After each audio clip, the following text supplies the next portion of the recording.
Hi friends, स्वागत है निक maths में।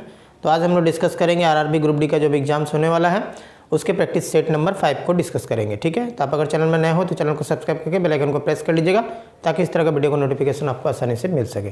तो चलिए शुरू करते हैं। तो दोस्तों, ये सारे क्वेश्चन जो भी है मैं करवा रहा हूँ, ये सारे क्वेश्चन एग्जाम्स ग्रुप डी के एग्जाम्स में आए हुए हैं। तो ये पहला क्वेश्चन है ये कि a certain amount was divided between A and B. कुछ अमाउंट है जिसको डिवाइड कर रहे हैं ए और बी के बीच में, ठीक है ना।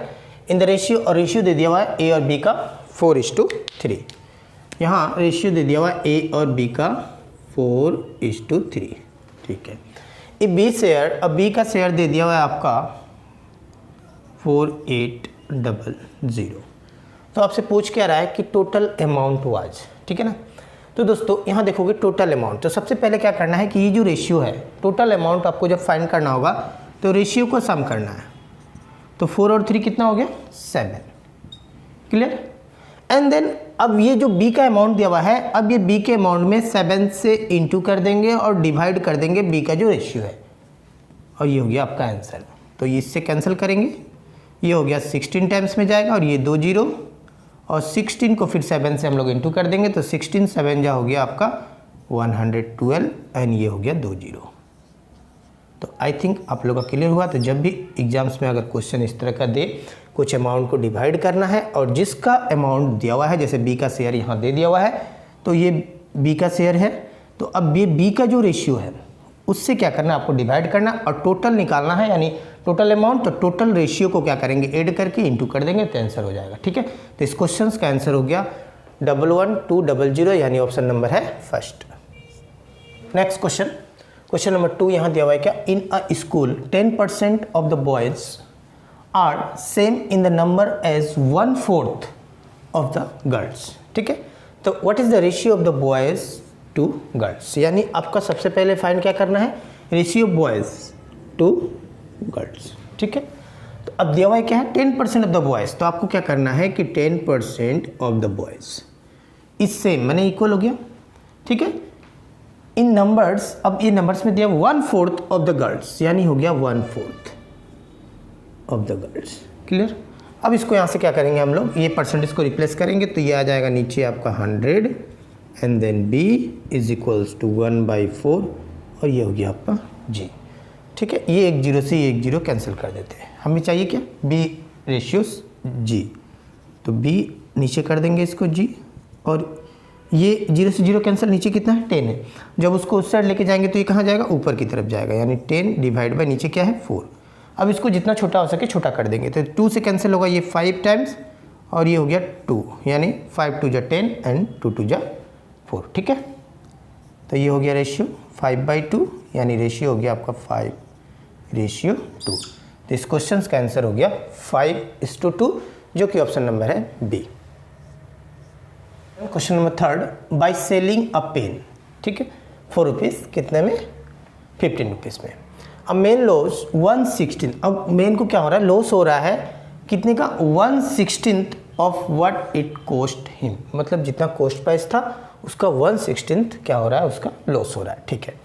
आपसे पूछ क्या रहा है, तो cost price of the pen. तो दोस्तों सबसे पहले कॉस्ट प्राइस आपको पूछ रहा है, तो कॉस्ट प्राइस को हम लोग ले लेते हैं x, ठीक है। अच्छा, अब यहाँ देखोगे, अब मेन को क्या हो रहा है, लॉस हो रहा है ना।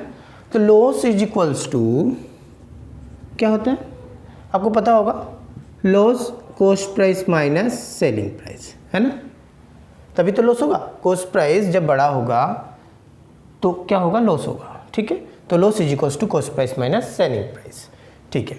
तो लॉस कितने का हो रहा है, 1/16, तो 1/16 of what it cost him, तो कॉस्ट क्या लिए थे x, 1/16 of x that is equals to cost price यानी x and then minus selling price. अब सेलिंग प्राइस कितना है, 15 रुपीज़। अब यहाँ से हम लोग सॉल्व कर देंगे और आंसर आ जाएगा। इस 15 को इधर लेके आए, x को इधर लेके आ जाते हैं, तो ये x divide by 16 and then minus x is equals to -15। So LCM लगोते 16 होगा और यहाँ पे 16 और एंड देन प्लस x है, तो 16x से प्लस x अगर माइनस करेंगे तो कितना आएगा, -15x और डिवाइड बाई 16, तो ये उस साइड जाएगा तो क्या होगा, multiply, so -15 and then into 16, clear.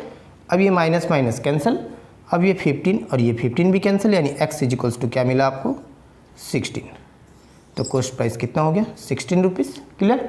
तो इस क्वेश्चन का आंसर हो गया ऑप्शन नंबर फर्स्ट। तो दोस्तों next question number 4, if radius of a cylinder double its volume will be. अब ऑप्शंस दिए 4 times, 2 times, 3 times and 9 times. ठीक है। तो सबसे पहले तो दोस्तों आपको पता होना पड़ेगा कि वॉल्यूम ऑफ ए सिलेंडर क्या होते हैं। तो volume of a cylinder pi R square H. ठीक है। तो ये है वॉल्यूम ऑफ ए सिलेंडर। अब यहाँ पे क्या हुआ कि रेडियस को क्या किया गया है डबल, यानी अब आर जो था अब उसको डबल कर दिया। ठीक है। तो कैपिटल 2R ले लेते हैं। ठीक ना। तो अब यहाँ देखोगे, यहाँ कैपिटल R यहाँ रख लेते हैं और ये स्मॉल r यहाँ ले लेते हैं। ठीक है ना। तो अब नया जो वॉल्यूम होगा वो क्या होगा पाई, अब ये इसका क्या होगा ये डबल, यानी 2R का whole square and then h। तो ये कितना हो गया 2 का स्क्वायर करोगे तो 4, ये 4 and then pi R square H. अब ये देखोगे पाई आर स्क्वायर एच तो पहले वाला वॉल्यूम ही है, यानी अब क्या हो गया 4 इंटू आगे वाला वॉल्यूम, यानी कितना टाइम्स हो रहा है 4 टाइम्स हो रहा है कि नहीं। तो अगर रेडियस क्या हो जाए डबल हो जाए तो वॉल्यूम क्या हो जाएगा उसका, आप याद रखोगे 4 टाइम्स हो जाएगा। ठीक है। अगर सपोज रेडियस अगर 3 टाइम्स होता है तो अगर सपोज यहाँ पे थ्राइस हो जाए तो अब क्या करोगे 3 का स्क्वायर कर दोगे तो यानी क्या हो जाएगा 9 टाइम्स। क्लियर ना। तो इस क्वेश्चन का आंसर हो जाएगा 4 टाइम्स, जो कि ऑप्शन नंबर है फर्स्ट। तो दोस्तों नेक्स्ट क्वेश्चन यहाँ दिया हुआ क्या कि volume of a cube is 729 centimetre cube. तो आपसे पूछ क्या रहा है the length of its diagonal is. ठीक है ना। तो सबसे पहले तो दोस्तों आपको पता होना पड़ेगा कि डायगोनल क्या होते हैं, है ना। तो मान लेते हैं ये अगर सपोज ये एक क्यूब है। ठीक है। तो अब इसका वॉल्यूम दे दिया हुआ है, तो वॉल्यूम कितना दिया हुआ है 729। तो आपको पता होता है कि volume of a cube is equals to क्या होगा साइड क्यूब। ठीक है। तो ये हो गया आपका साइड का क्यूब। तो यहाँ से हम साइड निकाल सकते हैं, ये वॉल्यूम दिया हुआ है 729 is equals to side cube अगर लगाएं यहाँ पे ये एस क्यूब ले लेते हैं। तो ये 729 कितने का क्यूब होता है, तो आपको पता ही होगा कि 9 का क्यूब होगा ये। तो साइड इज इक्वल्स टू मिला 9 सेंटीमीटर, यानी सारे 9 सेंटीमीटर का ये लेंथ ब्रेथ और हाइट, क्योंकि ये 3 डायमेंशनल फिगर है। ठीक है। तो इसका जो डायगोनल निकालेंगे तो डायगोनल क्या होता है कि अब यहाँ से ये पोर्शन, अब अगर हम एक पार्ट अगर निकालें इसको इस तरह से, अगर एक पार्ट को निकालें तो ये लॉन्गेस्ट साइड्स। ठीक है। यही क्या कहलाता है डायगोनल कहलाते हैं। ठीक है ना। तो ये कैसे निकालेंगे, अब ये अगर 2 डायमेंशनल फिगर में देखेंगे तो ये क्या हो जाएगा राइट एंगल ट्रायंगल इस पाइथागोरस थ्योरम से this is equals to this square plus this square, यानी रूट अंडर होगा। ठीक है। तो ये 3 डायमेंशनल फिगर में लगाएंगे हम लोग, तो ये होगा साइड जो निकला side square plus side square plus side square, और ये क्या हो जाएंगे रूट के अंडर। ठीक है। ये length of A diagonal. Clear. तो अब यहाँ से देखोगे आप 9 स्क्वायर 9 स्क्वायर 9 स्क्वायर, तो कितना टाइम्स 9 स्क्वायर है 3। क्लियर। 3 into 9 square. ठीक है ना। तो अब ये हो गया आपका 9 स्क्वायर से, अब यहाँ देखोगे स्क्वायर है तो स्क्वायर से और ये रूट कैंसिल है, यानी 9 बाहर और अंदर क्या बचा आपका रूट अंडर 3 सेंटीमीटर। सो इस क्वेश्चन का आंसर हो गया length of A diagonal 9√3 centimetre, जो कि ऑप्शन नंबर है फर्स्ट। तो दोस्तों नेक्स्ट क्वेश्चन नंबर 6 यहाँ दिया हुआ है क्या 0.538 and then into 0.538 and then minus 0.462 into 0.462। तो दोस्तों यहाँ देखोगे ये सेम ही नंबर है, तो सेम नंबर होता है तो आपको पता ही होगा कि A square and then minus इसको अगर हम लोग बी ले लें तो ये होता है बी स्क्वायर, और आपको पता है कि A square minus B square क्या होंगे A plus B and then A minus B. तो सबसे पहले तो अगर हम लोग क्या करेंगे इसको अब मल्टीप्लाई नहीं करेंगे, डायरेक्ट प्लस और एक बार माइनस करेंगे। तो प्लस करेंगे तो ये कितना हो गया 8 to 10, यानी हो गया आपका 0 9 1 10 एंड देन कैरी 1 5 4 9 और 1 हो गया 10। ठीक है। और 0.123 डिजिट के बाद यानी ये आया आपको कंप्लीट 1 मिला एंड देन इनटू, अब इससे इसको क्या करेंगे माइनस करेंगे, तो ये गया कितना 8 से 2 को माइनस करेंगे तो ये आ जाएगा आपका 6। अब ये तो 3 से 4 6 जाने वाला है नहीं, तो एक कैरी लेगा यानी 13 से 6 गया यानी 7। अब बचा यहाँ पे कितना 5 की जगह 1 दे दिया यानी 4, 4 से 4 गया यानी 0, 0.3 डिजिट के बाद है तो 1 2 3। ठीक है। ये आया। और नीचे देखते हैं अब नीचे दिया हुआ है 1 माइनस 0.924। तो दोस्तों इसको अगर आप माइनस करोगे तो ये कितना हो जाएगा 1.00। आप पॉइंट के बाद 1 अगर है तो पॉइंट लगा के जितना भी जीरो लगा सकते हो, आंसर क्या होगा 1 ही होगा, ठीक है ना।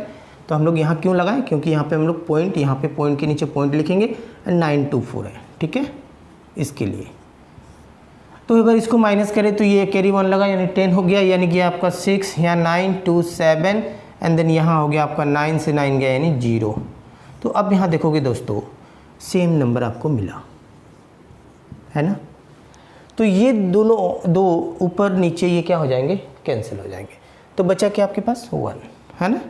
तो इस क्वेश्चन का आंसर हो गया 1, जो कि ऑप्शन नंबर है सी, ठीक है दोस्तों। नेक्स्ट क्वेश्चन, क्वेश्चन नंबर 7, यहाँ दिया हुआ है क्या, what is the sum of all integers from 30 to 50। तो दोस्तों इस तरह के क्वेश्चंस जब इंटीजर्स बोला है और 30 से लेकर कंटिन्यू कहाँ तक है 50 तक, और सारे इंटीजर का सम पूछ रहा है आपसे, ठीक है ना। 30 देन 31 इस तरह से कंटिन्यू आते रहेंगे 50 तक। तो अब इस क्वेश्चंस को करने के लिए एक तो प्रोसेस है कि फ्रॉम नेचुरल नंबर स्टार्टिंग 1 से 50 तक काउंट करेंगे, उसके बाद इधर हो गया आपका 1 से 30 तक निकाल के फिर क्या करेंगे उसको माइनस करेंगे। एक तो ये प्रोसेस है, लॉन्ग प्रोसेस हो जाएगा। बट अब हम लोग क्या करेंगे, अब इस क्वेश्चंस को विद इन सेकेंड कैसे निकालेंगे देखोगे। तो दोस्तों सबसे पहले तो एक ये तो एपी सीरीज़ है, एरिथमेटिक प्रोग्रेशन, क्योंकि यहाँ पे क्या हो गया, सारे कंसेक्यूटिव टर्म्स का डिफरेंस क्या हो रहा है, कॉमन डिफरेंस 1 है। तो किसी भी सीरीज़ का अगर कॉमन डिफरेंस 1 हो जाए तो क्या कहलाते हैं, एपी सीरीज़, ठीक है। तो सम कैसे फाइंड करते हैं एपी सीरीज़ का, n/2 एंड देन अगर फर्स्ट टर्म है और लास्ट टर्म गिवन है तो first term plus last term, clear.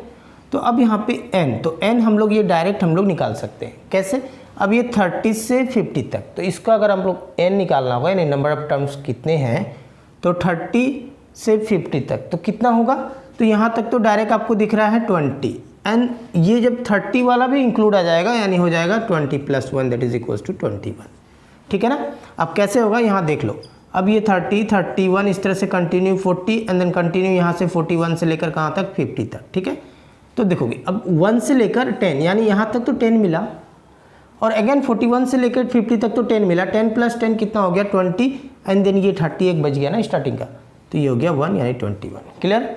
तो अब ये हो गया 21 / 2 and then into first term कितना है 30 एंड द लास्ट टर्म ये हो गया आपका 50, तो 30 + 50 हो गया 80, 2 से डिवाइड करेंगे तो ये 40, ये हो गया 0 एंड देन 4 × 1 = 4 और 4 × 2 = 8, तो सम हो गया आपका 840, जो कि ऑप्शन नंबर है बी। तो दोस्तों आई थिंक आप लोगों का क्लियर हुआ। तो आज मैंने आरआरबी ग्रुप डी का जो एग्जाम्स होने वाला है उसके प्रैक्टिस सेट नंबर मैंने 5 करवाया और इस तरह से कंटिन्यू मैं करवाते रहूँगा। तो अगर आप इस तरह के क्वेश्चंस आप मेरे चैनल में देखना चाहते हो, नए हो तो चैनल को सब्सक्राइब करके बेल आइकन को प्रेस कर लीजिएगा ताकि आने वाले वीडियो का नोटिफिकेशन आपको आसानी से मिल सके।